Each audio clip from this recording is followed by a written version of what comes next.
夫君死了3年，我独自在山村拉扯儿子长大。7岁的儿子出门玩了1天，回来时换了个人。娘，我回来了。弹幕告诉我，我亲生的儿子被他爹接走，还管别的女人叫娘。弹幕还告诉我，这个被留下来顶替的孩子是未来的宰辅。裴景恒死的那年，程安才4岁。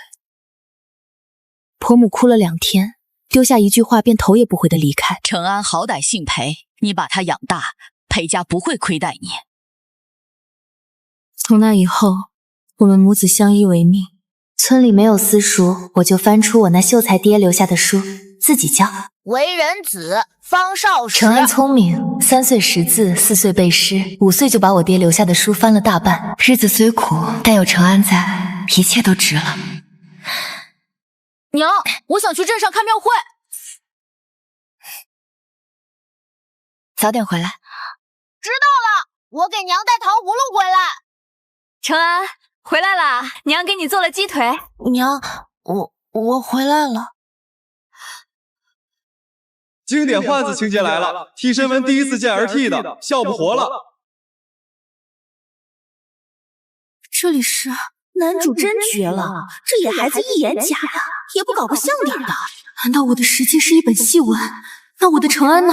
女配那聪明儿子为了过好日子，已经主动管人家女主叫娘了，出门被马车撞飞，横死街头。可惜女配不知陆昭才是真大佬。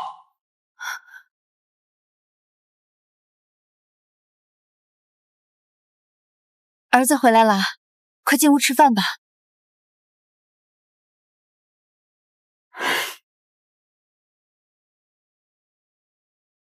进屋，锅里还热着饭呢。来，尝尝娘做的鸡腿。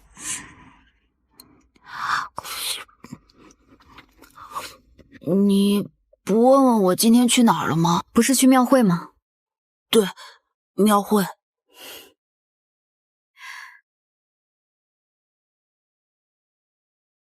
不可置信，女配竟然没拆穿。原著里女配当天晚上不就发现了？是啊，他还去官府告状，差点被打死呢。程安还真是聪明，聪明到7岁就知道跟着一个山野村妇没出路，跟着裴景恒和那个苏小姐才有锦绣前程，可以转头叫别人娘。当爹的假死，亲儿子喊别人娘，他们还真是亲父子。娘，我吃好了。他是不是要把我赶走了？床铺都铺好了，去睡吧。这个女配好像不太一样。等等，她该不会真想养这个孩子吧？裴景恒假死娶了千金，带走程安又找了个孩子顶替，目的他是怕我带着程安进京认亲，还是怕娶千金的事情暴露影响仕途？娘，不管怎样，叫我娘，那就是我儿子。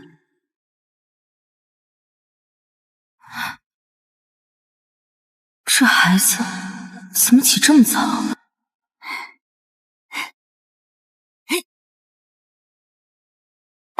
娘，等我以后中了状元，就雇好几个下人帮你干活，一定不会再让您这么辛苦了。我们程安真懂事。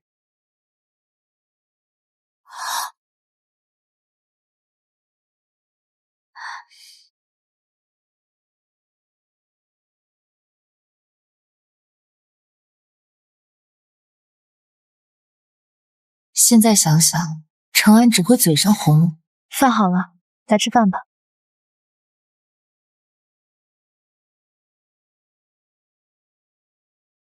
家里鸡一天只下1个蛋，以往都是给程安吃的。程安，吃吧。娘，你吃。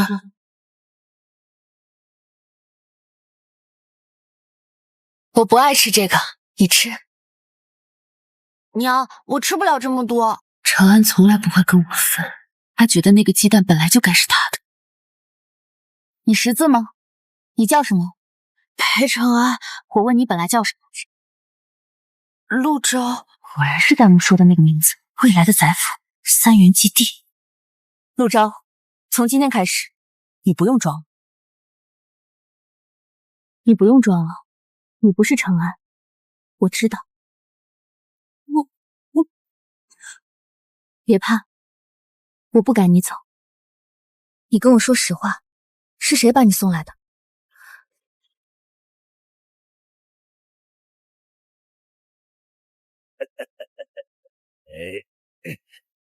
换上。从现在开始，你叫裴承安。接下来，按照我说的做。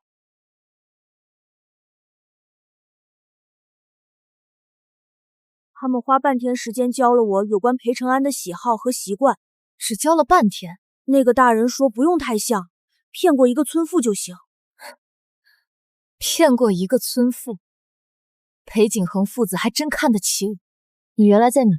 家在何处？还有没有什么人啊？从我记事起，我就在人牙子手里了，被耐过3次，最后一次跑了，又被抓回去，打了一顿，然后被那个黑衣人买了。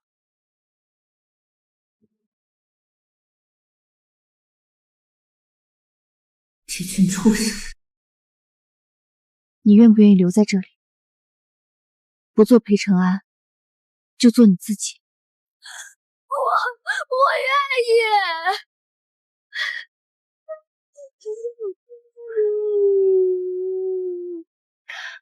好，从今天开始，我教你读书。陆昭读书极快，人之初，性本善。人之初，性本善，性相近，习相远。我教他3字经，他听1遍就会。我教他写字，他第3天就把字写得有模有样。到第10天，他已经开始翻我爹的旧书。陆昭，书是读不完的。今天天气好，你出去玩会儿。娘，我不出去，我想在家里多看点书，我不能辜负娘的教导。裴承安也不爱出门，只是我才不要和村里的土孩子玩。好，那就好好学。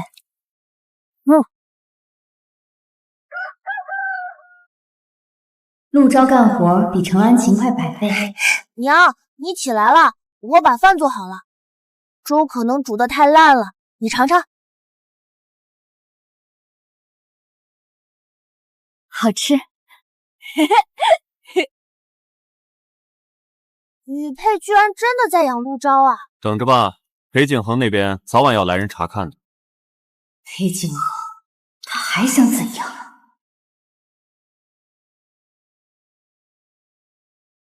这位娘子，打扰了，小人赶路经过这里，口干舌燥，能不能讨碗水喝？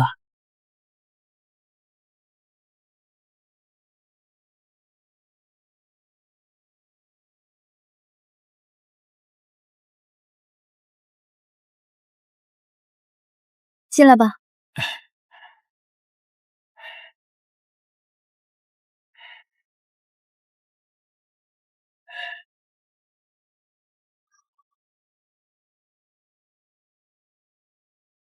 嫂子，这是你家孩子几岁了？是我儿子，7岁了。哦，7岁了啊，看着挺机灵的。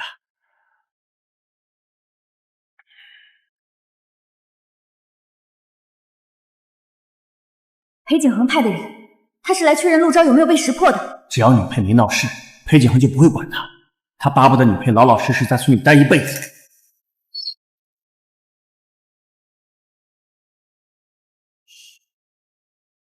陆昭，今天的字帖写了没？写了3页了。再写2页。好。老爷，小人去看了，那个村妇没有起疑，把那孩子当亲儿子养着，每天让他读书写字，跟伺候祖宗似的。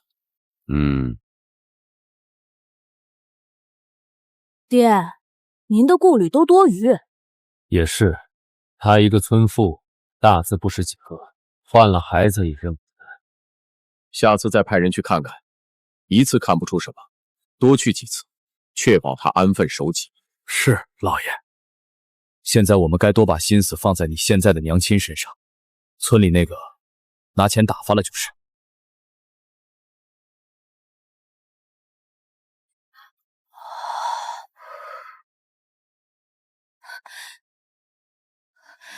昭儿，谁让你洗衣服的？娘，我想帮你分担。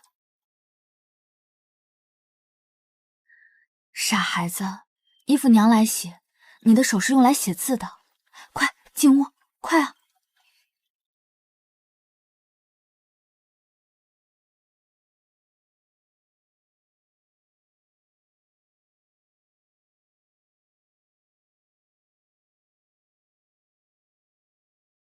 来，我用蜂蜜兑了点猪油，给你搓搓手。娘，这个你留着炒菜用。炒菜还能没油？伸手。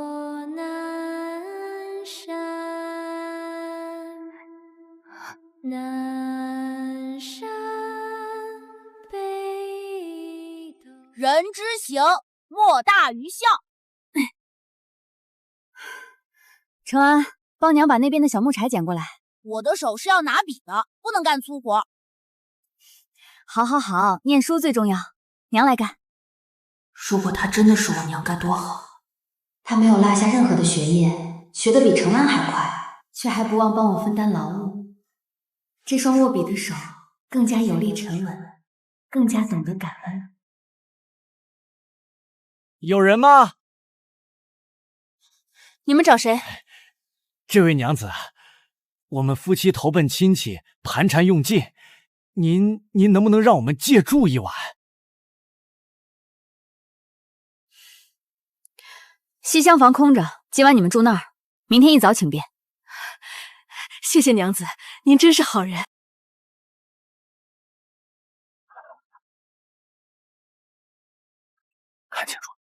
看清楚了，这婆娘没有起义，每天就让她读书写字，跟伺候亲儿子一样。大人和小公子说了，只要她不闹事儿，每年补贴20两银子。这种乡下女人，有驴子马就满足了。20两银子，原来承安把和我的情分定价20两。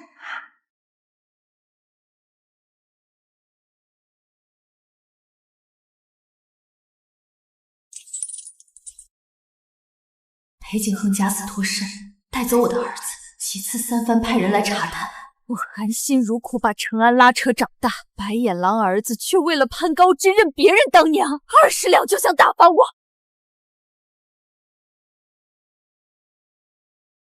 危险危险！原著里女配拿到这个银子就去京城了，然后开启送死之旅。不要去啊！你会死的！这些书我要了，再拿2刀宣纸，一定墨，要好的。娘子，这些加起来一共800文。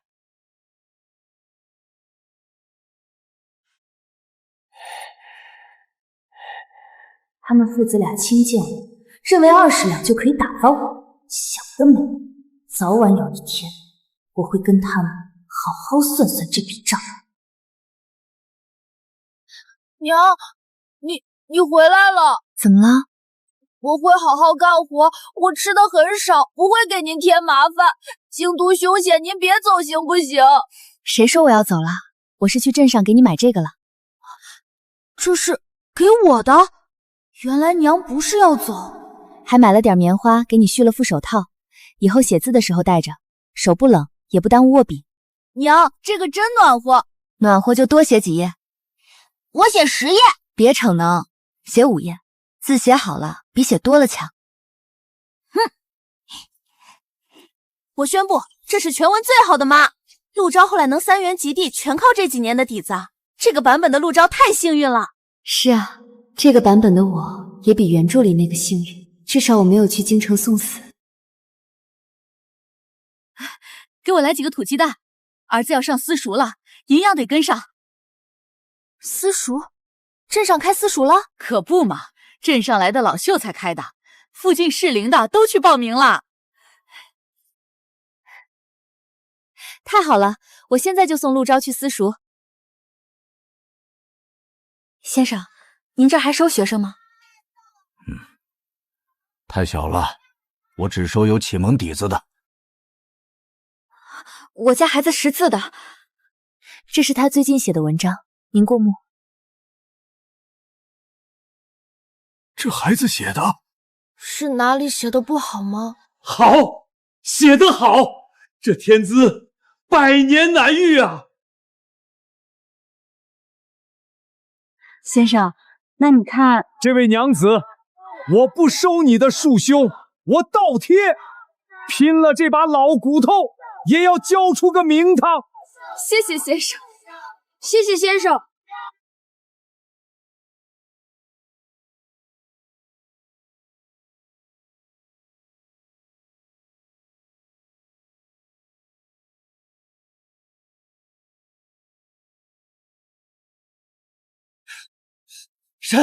沈娘子中了！什么中啊？解元，乡试解元，你家陆昭考了第1名。我教了一辈子书，终于教出一个解元，一个12岁的解元，整个大燕朝都没有过。陆昭考上了，要进京了。有人教和没人教就是不一样，这次提前了3年。娘，我没给您丢人，好孩子，你给娘长脸了，长了大脸了。乡试只是开始，3年后会试、殿试都要进京，那就去，娘陪你一起去考。爹，我中了！第3名，这个成绩不错，像我裴景恒的儿子。这次多亏了苏娘子安排我入官学，我才能在乡试中取得这么好的成绩。承安这话说的见外了，咱们是一家人，你的前程就是裴家的前程。等你中了进士，你爹在朝堂上也有了倚仗，我脸上也有光。承安，不要掉以轻心，会试是全国才子齐聚，不是乡试可比。您放心，等我平步青云，一定好好孝敬你们。承安以后要平步青云，那个村妇绝对不能出问题。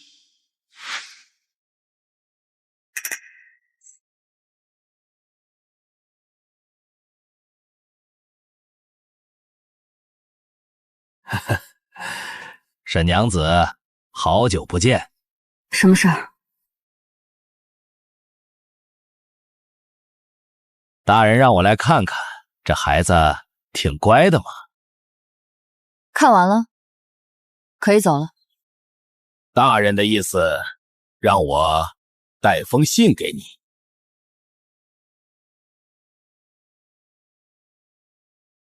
承安甚好，勿念，安分守己，每年自有银两补贴，切不可入京妄事，否则后果自负。连个欠字都没有，连骗都懒得骗了。他笃定我知道了真相也不敢怎么样。还有事吗？沈娘子，大人如今在京城已经是正4品了，您最好安分守己，别没事找事儿，大人不会亏待您的。亏待？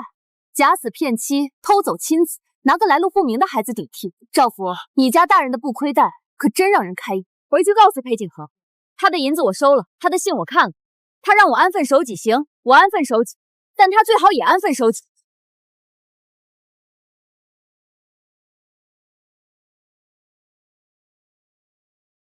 娘，我在书院听到一件事，京城有个官员叫裴景恒，去年升了正4品，娶了苏家的小姐。他有个儿子叫裴承安，在京城的官学读书，听说很得苏夫人喜欢。陆昭，他们的事跟我们没关系。娘，此次入京，万一他们认出我们呢？我不会去找他的。至于你，他们也不会在意一个替身的死活。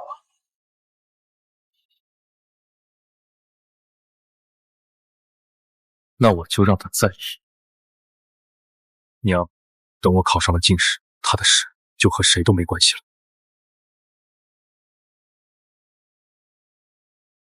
娘，您别送了，考场门口人多，挤着你。我不送，你自己当心。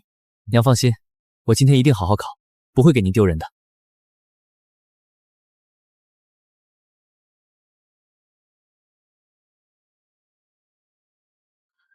这孩子鸡蛋都忘了拿。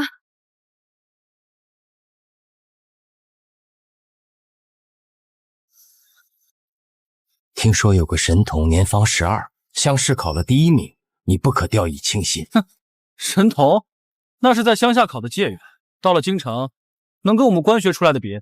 不管怎样，你要赢过他，不枉费你娘这些年对你的栽培。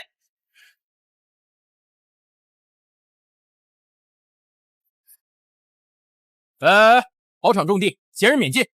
我儿子忘了拿东西，就几个鸡蛋，麻烦您通融一下。沈令仪，你怎么在这儿？沈令仪，我已经让赵夫带话给你了，让你安分守己。你跑到京城来干什么？我是来给我儿子送考。你儿子，长安自有人照顾，用得着你多事。我不要你送考，这里不是你该待的地方，赶紧走。承安，几年不见了，你还记得我这个娘吗？你来就是想问我这个？承安，你已经长大了，我想亲自问问你，在我和苏娘子之间，你是不是要认那个苏娘子当娘？苏娘子出身世家，知书达理，比你这个没见识的山野村妇强10000倍。我不需要你送的鸡蛋，你要是真为了我好，就赶紧走。裴景恒自私薄情，裴承安冷血忘本，这就是我的好夫君、好儿子。好，希望你可以为自己的选择负责。我现在的一切都是苏娘子给我的，你不会真以为你教我几个字，就能把我教成状元吧？你也听到，承安不认你，你赶紧离开京城，别在这里丢人现眼。你们父子还真是一丘之貉，谁说我是来找他的？除了我，你还能找谁？你不就是借着送考想来见我吗？我告诉你，我只有离了你，才会过得更好。你要是现在乖乖离开，我可以考虑每个月多给你10两银子，否则你1分钱也别想要。我不要你的银子。那你想要什么？我不会跟你走的。我希望你记住今天说的话。那是自然。考试即刻开始，所有考生立刻入场，逾期不候。快入场，别耽误了考试。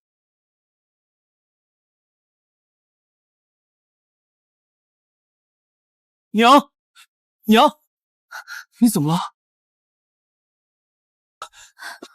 娘，你没事吧？娘没事，本来想给你送鸡蛋，没想到摔了一下，鸡蛋都碎了，沾了土，不能吃了。娘煮的啊，我不嫌弃。没错，这才是我沈令仪的儿子。剩下的我带进考场慢慢吃。娘，你回去吧，我一定好好考。好，娘在家等你。承安有他的选择，我也有我的坚持。陆昭在我这儿也从来不是替身，是我认定的儿子。裴公子，您这次肯定能高中，令尊大人可是朝中重臣，您这才华又是众人皆知，状元之名非您莫属啊！就是，裴公子才学出众，我等甘拜下风。哪里，各位过誉了。我不会放过任何一个让娘伤心的人，我会光明正大的赢过他。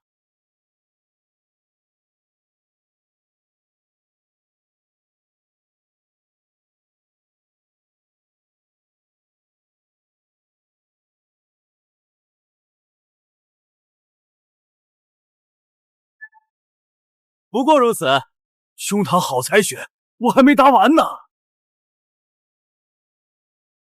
娘，回来了，快进屋。娘做好了饭，考得怎么样？裴承安，他考不过我。咱不管他，吃饭。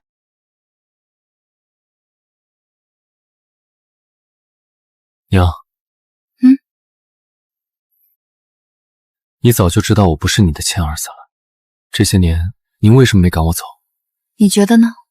我想了很久，我以为您是在等我长大了给您干活，后来我又以为您是心善，可怜我，再后来，我们一路来到了京城，考中了会试，我就不想了。不管为什么，您就是我娘。陆昭，你记住，你就是娘的儿子。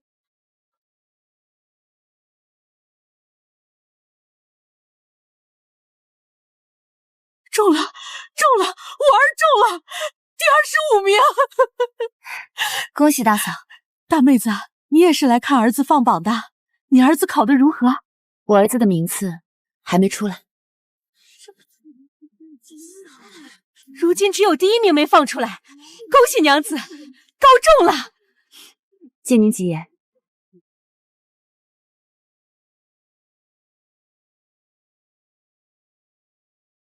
爹娘是第3名，不错。陈安确实用功，没辜负我们的期望。都是娘送我去官学读书，我才能考出这样的成绩。娘的大恩大德，儿子永生难忘。好孩子，是你自己争气，娘替你高兴。后面殿试更要全力以赴，不可懈怠。爹放心，我一定争取考得更好，不给爹丢脸。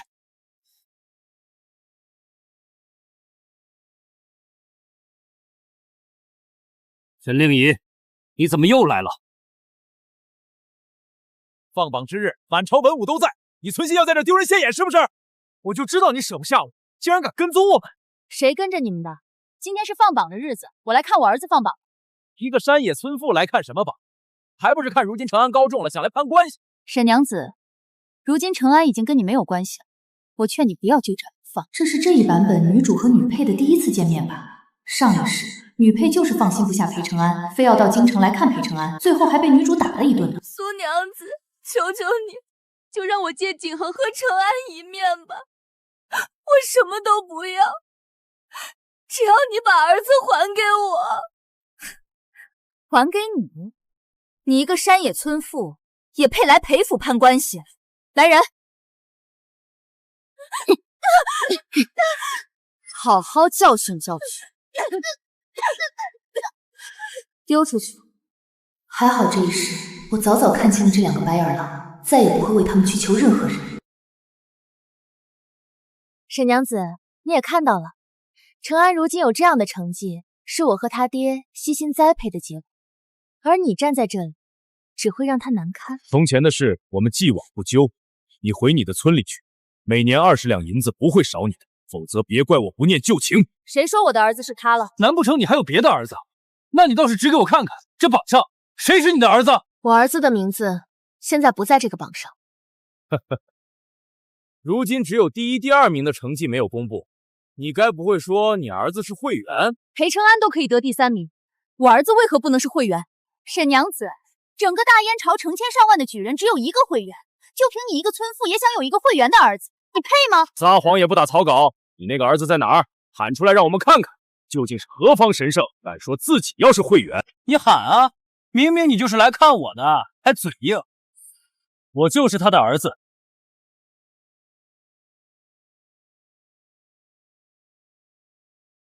娘，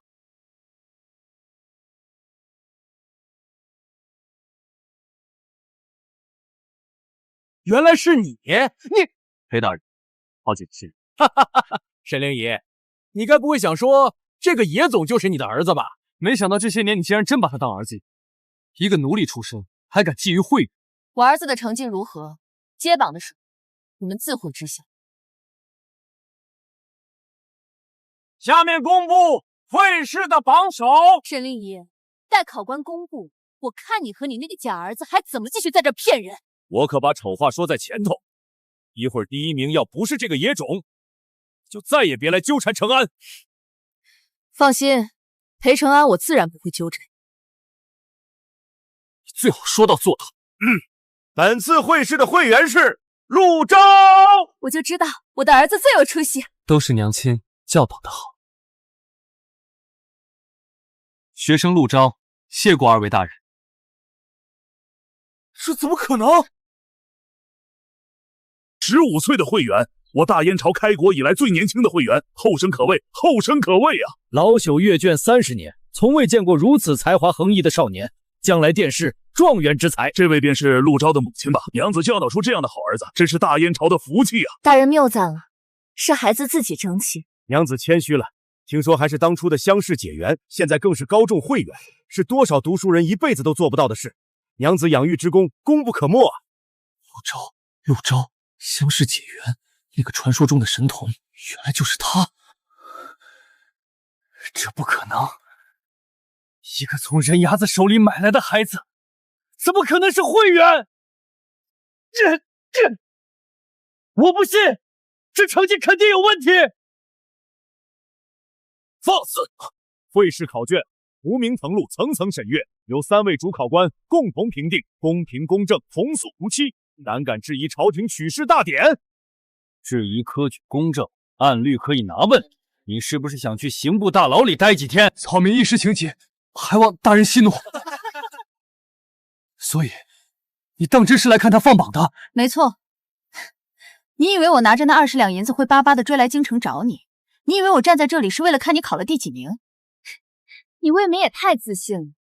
苏娘子愿意捡破烂，老娘都送你。沈令仪，你算什么东西？几位若是再敢找我娘的不痛快，就别怪我去找几位大人好好评评理。我儿子高中会员了，走，咱们回家好好庆祝庆祝。我今天的脸都让你丢尽了！爹，儿知错了。我给你铺了多少路，砸了多少资源，关学你最好的先生，最贵的束绣，苏家的人际关系。结果呢？你连一个野种都考不过。孩儿以后一定会努力的，孩儿保证。今晚就在这儿跪满2个时辰，好好反思。夫人，少爷还在花厅跪着，晚膳还没用，要不要送点吃的过去？不成器的东西，不用管他。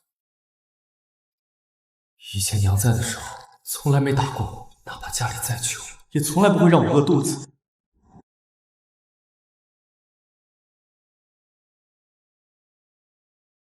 我怎么会走到这儿来？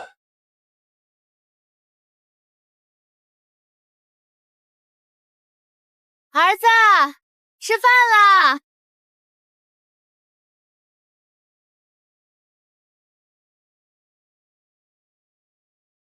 今天的鸡蛋必须吃了。娘，你吃，我年轻，身体好。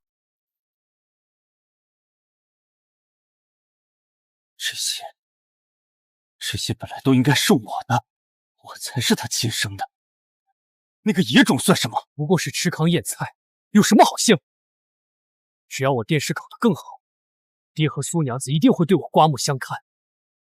我的前程绝对比陆昭这个野种强。爹，儿子知道错了，之前是我轻敌了。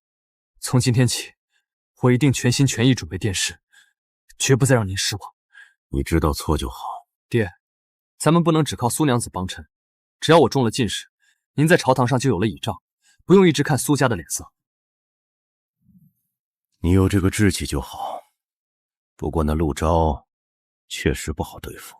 一个连户籍都没有的野种，还想参加殿试？爹，要是把他没有户籍、来路不明的事曝光出来，举报他无法参加科举，他就死定了。哼，你说的对，这件事我来办。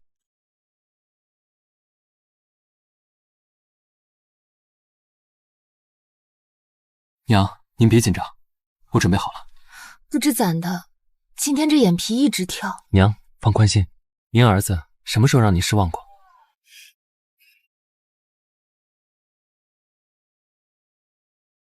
沈娘子，沈娘子，可算找着你了。先生，您怎么来了？我这不是要来给昭儿助阵吗？说什么也不能错过我学成高中状元。先生，这还没考呢，我对昭儿有信心。嗨，不过话说回来，老家那天不知道为啥在查户籍，耽搁了2天，这才来晚了。查户籍？是啊，官差挨家挨户的问，盘问的可仔细了。不对，这时候查户籍，绝对有猫。大燕朝会试现在开始。慢着！啊！大人，下官要举报一人，身份不明，来路可疑，没有户籍，按大燕律法没有资格参加科举。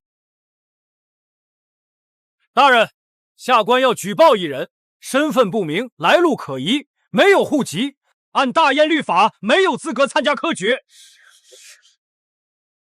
裴大人，你说的是谁？就是他，陆昭。裴大人说我无户籍，可有证据？你从小被人牙子调卖，辗转多处，连亲生父母都不知道是谁，哪儿来的户籍？大人，这是我的户籍文书，请过目。确实是大燕朝的正式户籍，户主沈令仪长子陆昭加盖的是顺天府大邑，手续齐全。大人，沈令仪根本不是他亲娘，陆昭是冒名顶替伪造身份，这户籍不能算。大人，陆昭伪造户籍，扰乱考场秩序，按律应该剥夺考试资格，赶出考场。来人，把他给我赶出考场！谁敢动我的儿子？大人，陆昭就是我的儿子，他清清白白入了我沈家的户籍，有我这个娘给他做担保，他凭什么不能考？娘，都这个时候了，你竟然还护着这个野种！沈令仪，你一个妇人，有什么资格给陆昭入籍？大燕律例，妇人不能独立门户。陆昭的户籍是你一个妇人能说了算的？裴景恒，你假死那年我就去官府备了案，户主是我沈令仪自己。这些年我骄率纳粮，从未短过义务。陆昭的名字记在我沈家的户籍上，清清白白，经得起任何查验。至于你一个假死之人，连身份都是假，你有什么资格质疑我的户籍？你，大人，民妇要告状，陆昭是我的亲生儿子，民妇要告他遗弃生母，忘恩负义。大人，民妇要告状，陆昭是我的亲生儿子，民妇要告他遗弃生母，忘恩负义。原来是个畜生，连自己生母都不认，还配参加科举？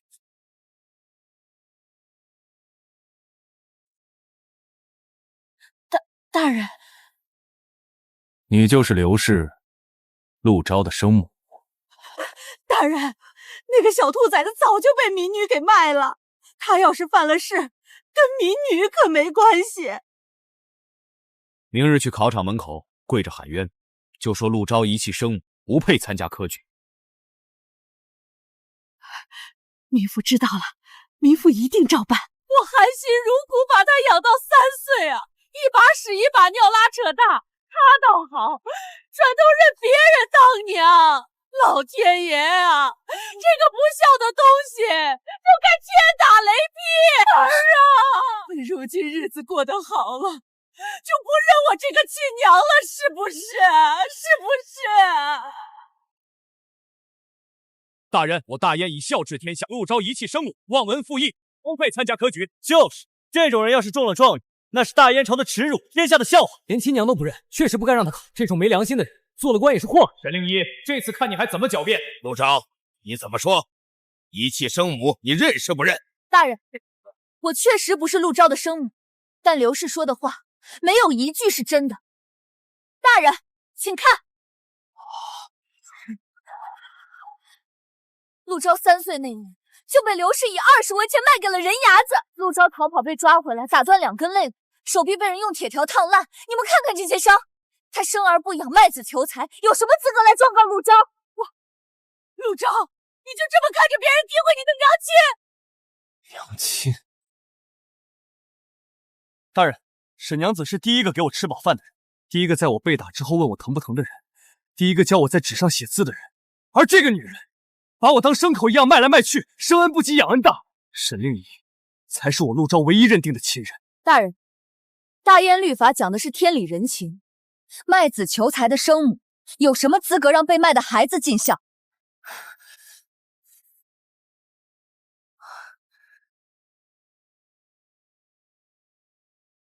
大燕律法，拐卖人口者杖80，流3千里。来人，把这个刘氏给我抓起来！大人，救命！是你让我来的，是你让我告状的，你不得不管我呀！一派胡言！本官不认识你，你休要牵咬！你不认识我？昨天你还给我100两银子，让我来考场门口告陆昭遗弃生母。原来是他指使的，堂堂朝廷命官，竟然干这种下作事儿！你血口喷人，有什么证据？这可是官银，你休想抵赖！陆昭，儿啊，娘知道错了，你快帮娘说句话呀！娘不想坐牢，你帮帮娘。这都是你自作自受。报应，都是报应啊！大人，民妇要状告裴景恒、裴承安父子二人故意扰乱考场，诬陷考生，指使他人作伪证。按照大燕律法，扰乱考场者需杖责20，以示惩戒。请大人主持公道。下官冤枉啊！大人，都是那沈氏母子联合起来陷害下官，大人明鉴。人证物证俱在，尔等还敢狡辩，再敢多言，罪加一等。行刑！我可是你怀胎10月生下来的亲骨肉，你怎么忍心这样对我？娘救我！我可是你的亲儿子，让他们别再打了。裴公子慎言，今日之果皆是你们昔日之因，这板子你就受着。陈令尹，你这毒妇，你好狠的心！昭儿，待会儿好好考，什么也别想。娘知道你的本事。娘放心。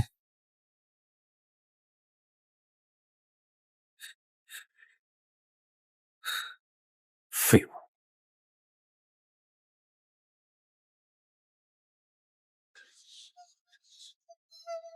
来了，放榜的官爷来了。恩科殿试，拔擢英才，今皇榜公示，昭告天下，殿试1甲第3名，探花得第。何宗儒。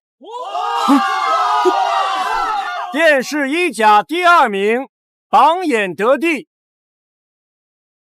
陈守仁。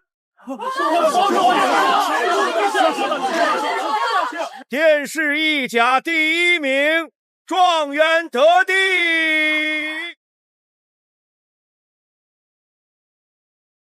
陆昭。是陆昭，15岁的状元郎，3元及第，我大燕国开国以来头一份，真乃吉兆啊！少年英才，了不得，了不得！大木说的果然不假，这孩子没让我失望。娘，我中了。娘就知道你一定能做到。看见没？3元及第的状元郎，老夫的学生，老夫教的。恭喜陆状元金榜题名，3元及第，陛下龙颜大悦，早已在殿内等候，请状元郎即刻随我入宫。娘，您先回家歇息。待我面见完圣上，咱们再好好说话。去吧，娘在家等你，正事要紧。儿子明白，娘放心。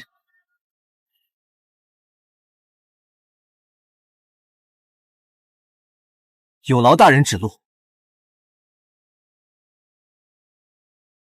哎呦，沈娘子回来了，恭喜恭喜！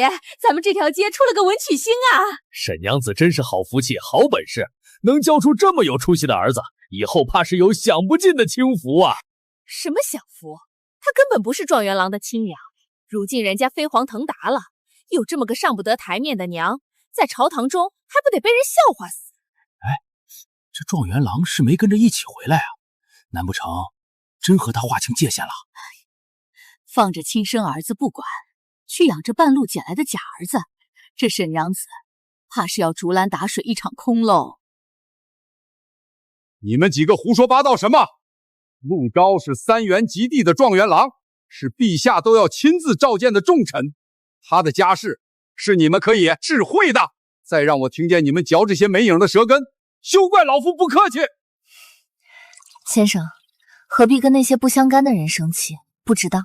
昭儿是咱们看着长大的，最是重情重义，知恩图报。他们那些人就是看不得别人过得好，嘴长在别人身上，他们爱说什么便由他们去。我自己养大的孩子，他是什么人品，我比谁都清楚。正好，趁着昭儿面圣，我也有件要紧事该去办了。老爷，皇榜张贴了，陆昭高中1甲第1，是本朝第1位3元及第的状元郎。公子呢？我仔细查看了3遍，榜上并无咱们公子之名。什么？我落榜了？好一个3元及第，他们这是把我裴家的脸放在地上踩。老爷，现在发火也无济于事，不如想想眼下该怎么办。我前后为你打点多少，送你进官学，竟然落榜，真是废物！没用的东西！早知如此，我当年就该……老爷，不好了，门口有一妇人硬闯，说叫沈令仪，非要见您，我们拦都拦不住。我家老爷今日不在家，沈娘子请回。沈娘子，你做什么？挡什么？当年你家大人假死骗妻的时候，你怎么不挡？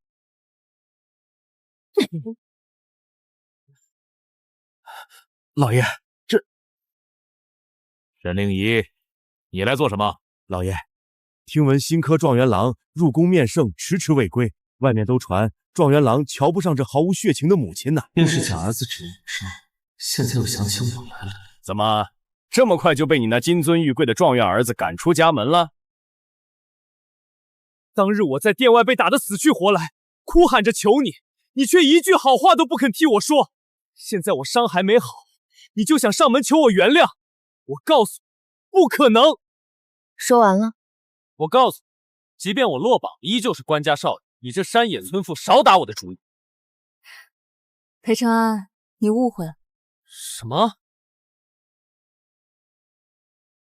我是来和离的。和离？他竟不是为了我来的。你要和离？不然呢？你假死回京另娶高门，偷走我儿子，不和离难道留着过年？别啰嗦了，你签不签？沈令仪，你想清楚了，和离书一签，你就是一个被休弃的妇人，每年20两的银子我也不会再给。老爷，既然姐姐去意已决，我们也不好留她，和离也好，从此大家一别两宽，各自安好。我从不后悔自己的决定，今天前来只为和离，签字吧。怕不是被那野种抛弃，失心疯了吧？既然你主动送上门，我岂有不签的道理？赵福，笔墨。沈令仪，你与我爹和离，不会是想带走我吧？放心，不会。快签！拿着你的和离书滚吧！从今往后，你沈令仪是生是死，是荣是辱，都与我裴家再无半点关系。这是你这几年托人送来的银子，一共120两，我分文未动，今日如数奉还。他竟然一文未动，故作清高。你以为你摆出这副视金钱如粪土的姿态，就能让承安回心转意吗？一个粗鄙不堪的乡野村妇，能给他荣华富贵、官场人脉吗？而婉莹诗书达理、温润贤淑，是真正的名门闺秀。你出现在她面前，都是丢了她的眼。随你怎么说，这钱我原封不动还你。从今往后，你我两清。好，你倒是有骨气，可我看你没了这银子以后怎么活？裴景恒，当年嫁你是我自己瞎了眼，看错了人。不过你这辈子倒也不是一件对的事都没做啊，后悔了？你这辈子做的最对的一件事，就是把陆昭送到了我身边。沈令仪，你真是疯了，到现在还在嘴硬，还把那便宜儿子当宝贝呢，别自欺欺人了。像你这种累赘，我看他巴不得赶紧甩掉。还在说大话，真是不知羞耻。他如今是状元郎了，岂会认你？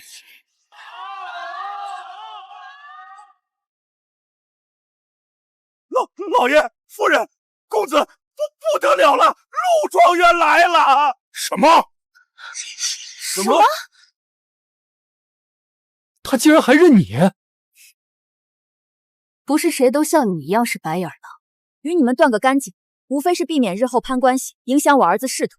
既然和离书已签，我这个农妇就不在这碍眼。他竟然满心真的只有那个陆昭。快看，是陆状元，是3元及第的陆状元！天爷，这排场我活了这么久，还是第一回见，比王爷出巡还气派。哎，你们看，陆状元的马停了。哎，怎么停在裴府门口了？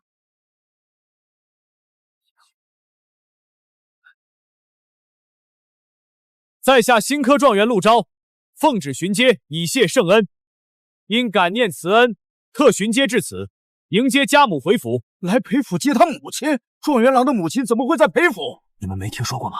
这裴大人的原配夫人早就不在人世了，现在这个夫人可是苏家的小姐，是他后来续弦娶的。哎呦，说到这个，你们还不知道吧？我听我那殿前当差的远方侄儿说，殿试那天，这裴家出了好大一场热闹。什么热闹？快说说！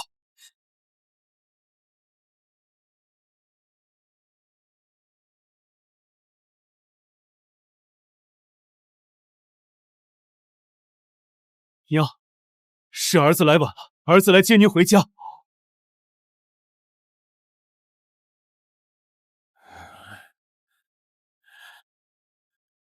我们回家。原来这就是状元郎的母亲，一看就是心善明理的好女子。是，也只有这样淳朴坚韧的母亲，才能教出陆状元这样品学兼优、知恩图报的好儿子，可不是吗？比那些高门大户、自诩名门的人家不知强了多少倍。这群黑心的东西！娘，小心！母亲，请上轿。真是母慈子孝啊！堂堂状元郎竟然为母亲做到这般，真令人艳羡啊！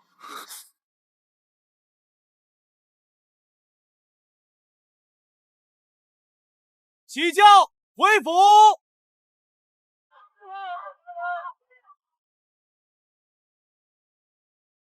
愣着干嘛？还嫌不够丢人吗？赶紧回府！原来陆昭真的认她当娘，为什么？她明明只是个质朴平凡的乡野妇人，明明我才是她亲生的，陆昭只是个外来养子，她凭什么？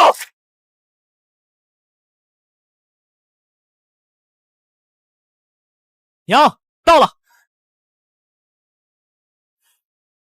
娘，这是陛下新赐的宅子，地段好，也宽敞，后面还有个花园，您闲暇的时候可以在花园里散心。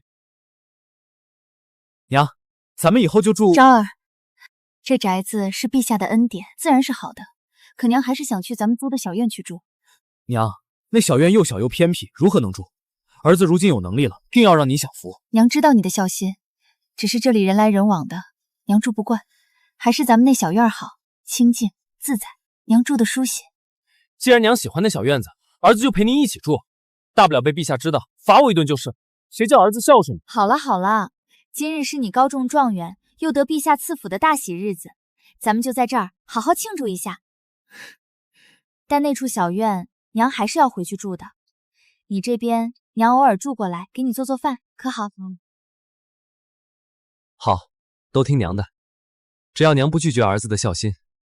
傻孩子，娘什么时候拒绝过你尽孝？净说些傻话。既然娘这么喜欢那个小院，那等儿子领了俸禄，就把那间院子给娘买下来。好，都听你的。那现在带娘去看看陛下赐你的宅子吧。娘，这院子您保准喜欢，您以后可以住在这里。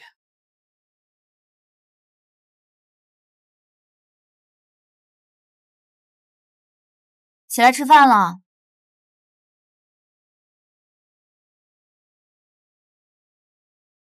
等等，今天的饭菜就这些，连菜都没有吗？公子，厨房就做了这些，自然你吃的也是这些。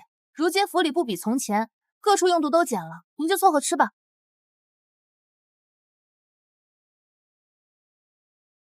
药好了，公子快喝吧。这药太苦了。蜜饯呢？把蜜饯给我拿来。蜜饯，公子，您还当这是从前呢？您瞧瞧这府里上上下下，谁还把您当回事儿啊？你胡说什么？夫人如今有了小公子，哪还顾得上您这个前头留下的？您都落榜了，还以为自己是以前那个金尊玉贵的裴府大少爷啊？不可能！行了，您要是不信，就自己去看看。现在啊，赶紧把药喝了，我还要向赵管事交差呢。滚！你给我滚！不可能，娘不会这么对我，我要去问个清楚。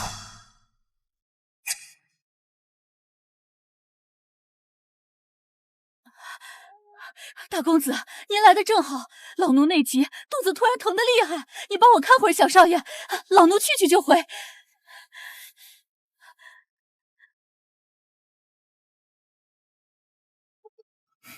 弟弟乖，不哭了，是不是饿了？咱们喝奶，喝了就不哭了啊！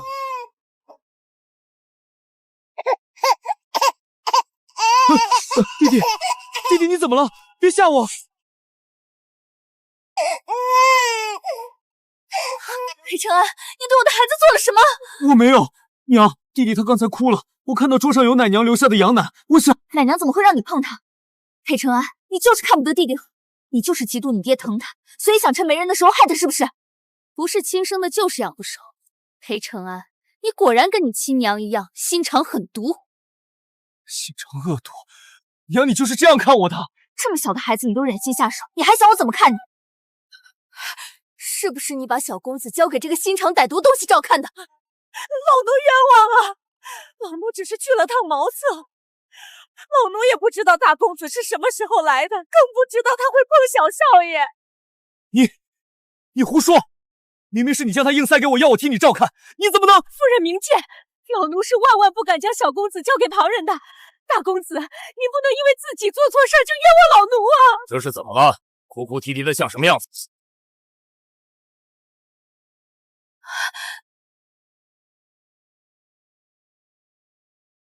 今天要不是我来得及时，说不定孩子就被他害死了。逆子！我早就说过，你娘生完弟弟后，你少到你娘的院子里打扰她和你弟弟，你聋了吗？是因为弟弟哭了我才哄他，我没做错。况且这是我娘的院子，我为什么不能来？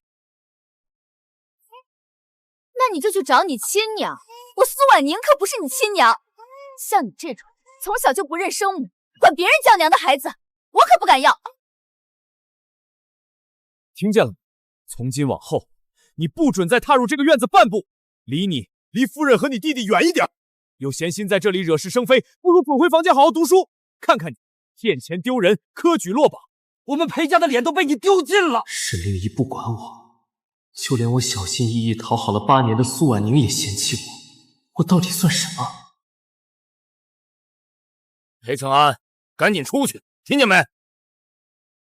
赵福，赶紧把这个丢人现眼的东西给我轰出去，看见他我就心烦。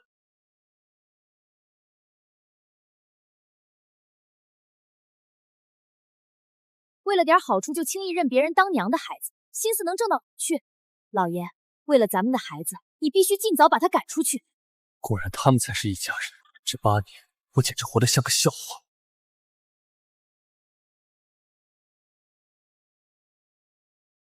我怎么走到这里来了？人家现在可是状元郎的母亲，怎么还会住在这种破烂地方？我真是疯了。儿子，是你回来了吗？今天怎么这么早？怎么是你？我可以进去坐坐吗？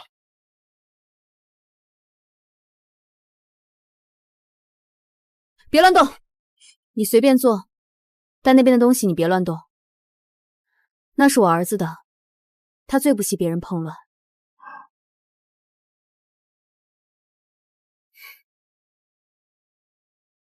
说吧，今天过来有什么事？没有，我只是想你了，娘。我虽让你进门，但裴公子莫要说这种话，惹旁人误会。娘，我当时昏了头，爹说只要跟他走就有锦绣前程，我没办法呀，娘。再说了，您不也希望我能过得更好、更有出息吗？您从小对我百依百顺，含辛茹苦把我养大，教我读书写字，不就是为了让我有出息，能过上好日子吗？我现在跟着我爹，锦衣玉食，前程无限，您难道不该为我高兴吗？为什么要生我的气？为什么就不要我了？原来你也知道啊，我曾经对你百依百顺，含辛茹苦。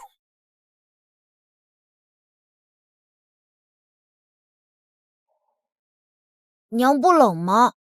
娘不冷，娘给你捂捂，缓缓再写，字要写好，可手也不能冻坏了。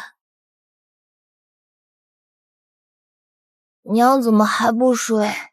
娘不困，你快睡吧。我对你百依百顺，是望你长大后懂得珍惜和感恩。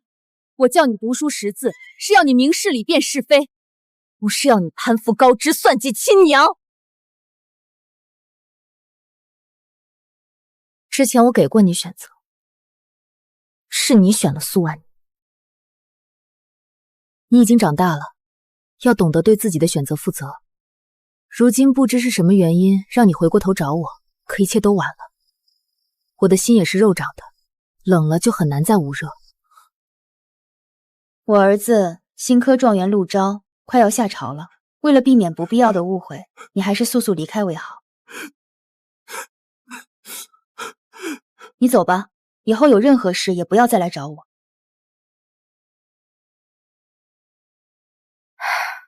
娘，我回来了。您怎么站在门口？可是在等儿子？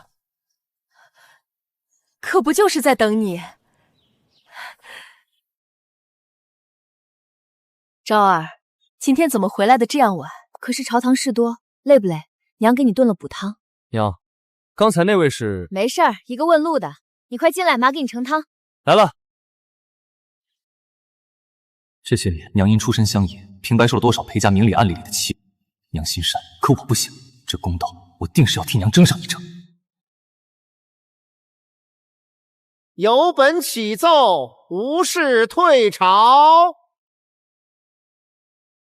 臣翰林院编修陆昭有本启奏。陆爱卿有何事奏？回陛下，臣要弹劾工部侍郎裴景恒在职期间利用职权收受贿赂。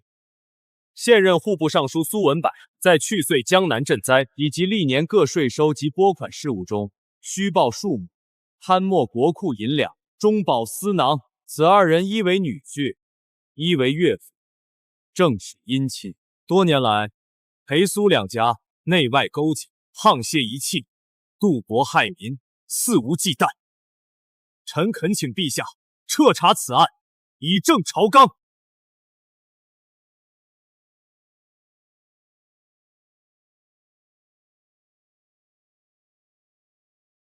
裴爱卿、苏爱卿，你们可有话要说？陛下明鉴，陆昭此子血口喷人。陆昭，你一个刚入朝堂的毛头小子，不过是侥幸得中状元，在翰林院挂了个编修的名头，你懂如何赈灾？你懂钱粮食物？陛下，满朝文武皆知，此子与臣怀有旧怨，他定是捏造事实，公报私仇。陆昭挟怨报复，诬陷忠良，请陛下明察呀！苏爱卿，你有何话说？陆编修乃3元及第，少年英才，苏某佩服。但苏某有一事不明，陆编修今日之举，越俎代庖，以翰林编修之职，行监察御史职权，此举非但与体制不合，更是视朝廷法度为无物。苏某斗胆一问，陆编修如此作为，眼中可还有陛下，还有朝廷？是啊，他陆昭不过一介编修，如何有这查账的权利？公报私仇的心太明显，也不怕把自己折进去，当真是年轻啊！是朕给的。什么？朕说，这监察之责是朕亲口授予陆昭的。陆状元，请。陛下已在御书房内等候多时，陛下只召见陆状元一人，还望陆状元好好表现。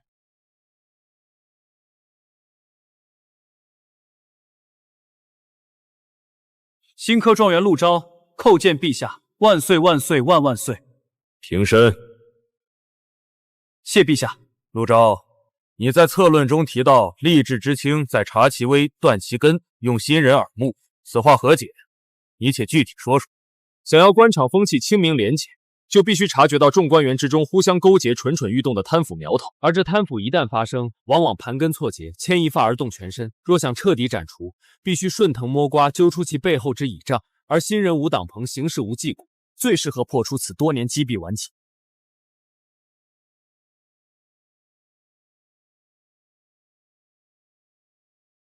那朕给你这个机会，要你去做这个新人耳目，你可愿意？臣愿整肃吏治，清除奸佞。若陛下信任，臣定当为时为据，无私无畏。哈哈哈哈哈！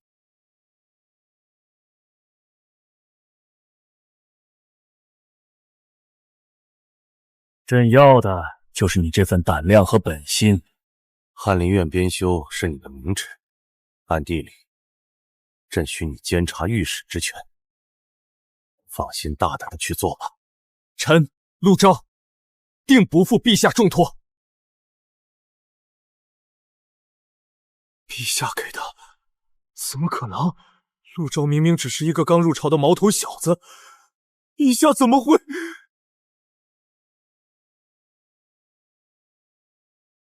陛下，经阅舆详查，现已查明，此番贪墨大案的主谋核心却为苏文柏一人。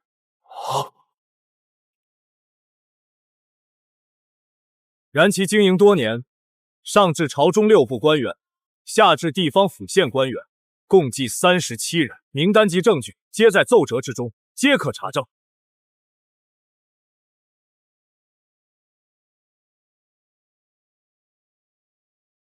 好一张通天大网！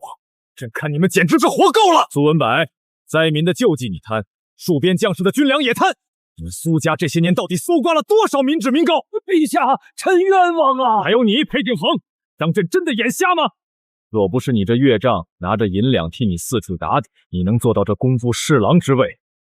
你们翁婿2人，一个掌钱，一个掌功，把朝廷的6部当成你们2家予取予求的私库了。看看，这就是朕的朝堂，这就是朕的肱骨之臣，全是蛀虫硕鼠。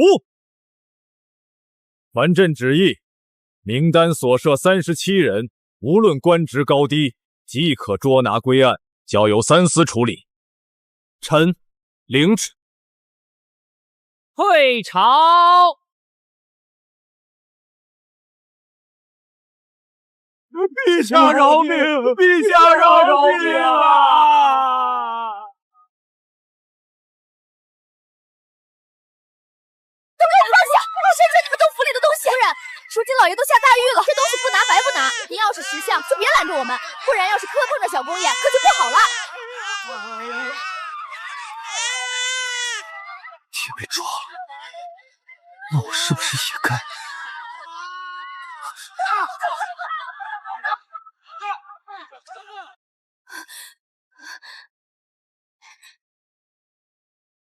你这老钱婆，平常我自认对你不薄，为何要在这危难之时偷我的东西？命都快没了，还在这分你的我的，有这空，不如多拿点值钱的逃命吧。难不成你也想一起被抓进大牢？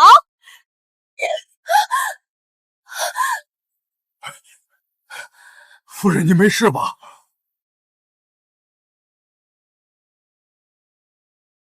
赵福，就连你也要背叛裴家吗？夫人，现在不是说这个的时候，趁官兵还没来，咱们一起离开。走，我抱着孩子怕是跑不快。赵福，不如你自己走吧。那夫人，您多保重。一旦我找到合适的落脚地，就来接您和小公子。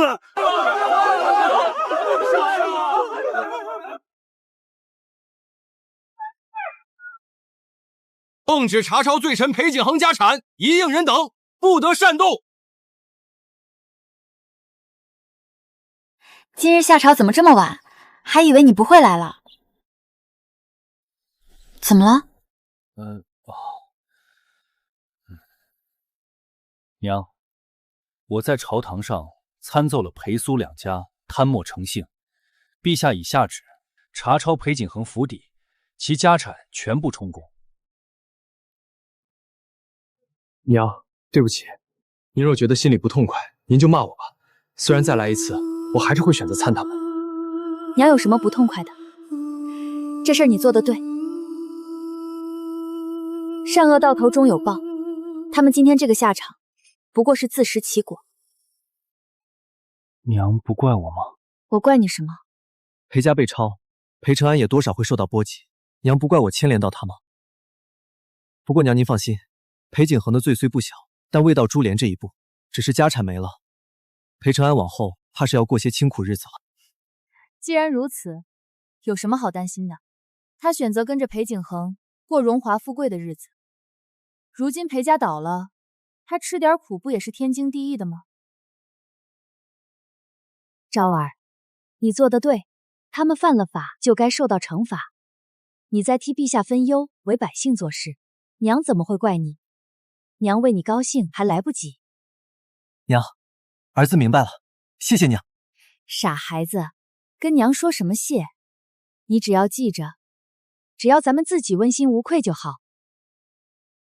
至于旁人，个人有个人的活法，咱们过好自己的日子就够了。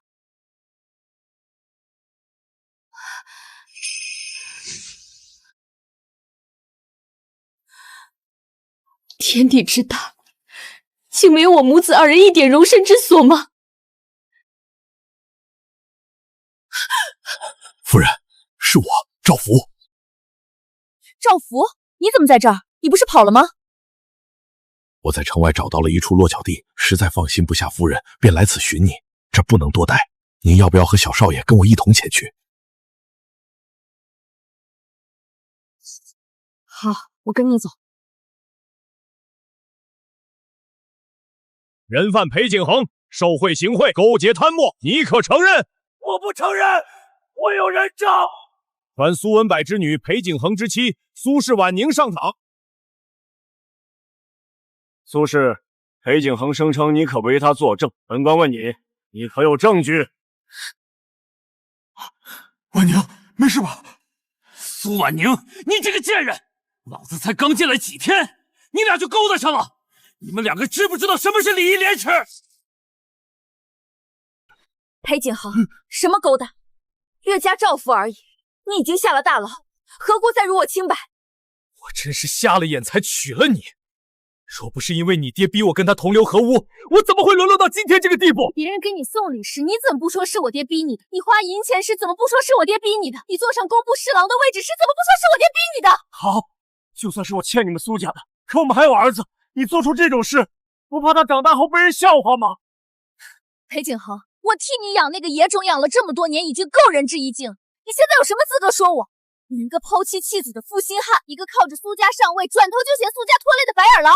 我告诉你，咱俩过不下去了，现在就离！错，绝不合理！你想和这个奸夫双宿双飞，门儿都没有！闭嘴！公堂之上，吵吵嚷嚷，成何体统？再敢咆哮公堂，都给我掌嘴处置！今日是审讯贪墨重案，不是断你们的家务事。苏氏，本官再问你最后一遍，你可有裴景恒未曾涉案的证据？回大人，民妇乃一介内宅妇人，对外事确实一概不知，更无法提供什么证据。一切但凭大人决断。案犯裴景恒受贿行贿，勾结贪墨，数额巨大，罪证确凿。本官现宣判，案犯裴景恒流放3000里，限满放还。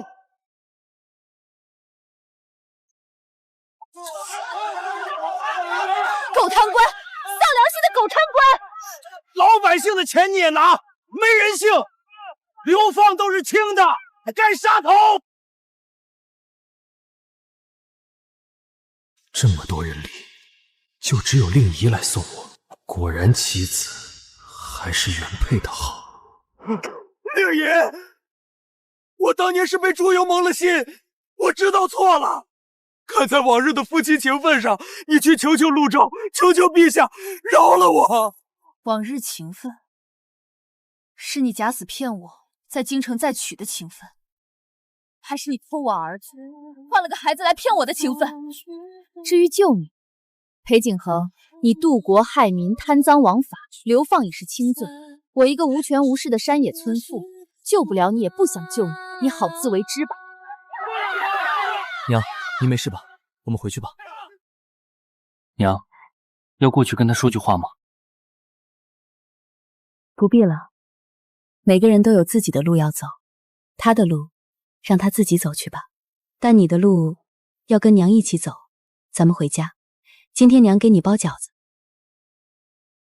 此番贪墨重案历时月余，终于审结，主犯苏文柏现已斩首，从犯裴景恒也革职抄家，流放北疆，其余涉案官吏纷纷依律严惩，无一宽待。此案得以迅速查明，肃清奸佞，陆昭功不可没呀！蒙陛下信任，臣才得以大施拳脚，一切都仰赖于陛下厚爱。陆爱卿谦虚了，你立此大功，朕心甚慰。你可有何心愿或是想要的奖赏？但说无妨，只要不过分，朕无有不允。臣确有一事，非为自身，乃是为臣之母亲沈氏令仪。哦，世人皆知，沈氏令仪并非臣之生母。然若非沈氏，莫说做官，臣怕是都没命活到今日。若无他，便无今日之陆昭。臣斗胆，恳请陛下为臣之母亲沈氏令仪赐予诰命。好，我朝历来以孝治天下，你有这份心，朕非常高兴。允了，传朕旨意，民妇沈氏令仪虽出身乡野，然性情端良，淑静仁厚，于困厄之中收养遗孤，视如己出，抚育成才。其子陆昭3元及第，忠君爱国，屡建功勋，依赖沈氏教诲之力，特封沈氏为一品诰命夫人，钦此。谢陛下，陛下万岁，万岁，万万岁！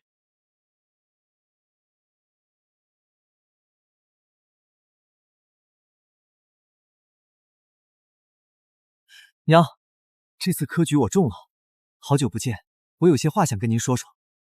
那就恭喜裴大人，我得回家给我儿子做饭，告辞。娘，您别走，我是真的舍不得您，有话想跟您说。舍不得我？裴大人，你这话自己信吗？你哪里是舍不得我，你是舍不得我的诰命，舍不得我儿子正一品的权势。裴承安，该说的话3年前就已经说过了，以后别再来找我，陆昭会不高兴。什么时候来啦？今儿不当迟。今天休沐。娘，裴承安是不是来找过你？你怎么知道？他跟我说的，他说想跟你单独谈谈，我没拦他。哦，我们谈完了，他说想回来当我儿子。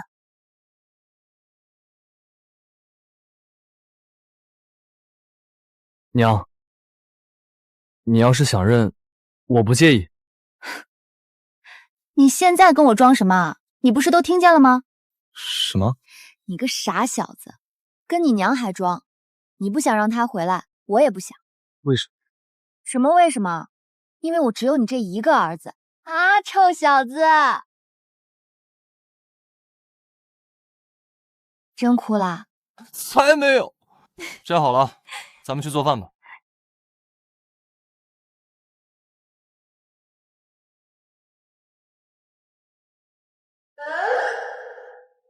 好，今晚咱们吃打卤面。对了，娘，我听说裴景恒从流放地回来了，天天扎在那女人堆里晃，说是想接近些有权势的官家小姐。哼，他不是还没和苏婉宁和离吗？又想用当年那套缺德的套路，人渣。想用也用不上了，大家都知道他和苏婉宁的糊涂账，到现在都没理清，都避之不及呢。理不清才好呢，让他们自己纠缠去。咱们呀，就过好自己的日子，比什么都强。娘说的是，咱们过咱们的。娘，这面我和硬点。行，你说了算。卤子想吃什么口？放不放鸡蛋？放，多打2个。馋猫。行，多放几个，给你补补。瞧你在朝堂上跟人扯皮累的。之前的弹幕再也没看见过，现在3餐4季，母慈子孝，如今的日子挺好。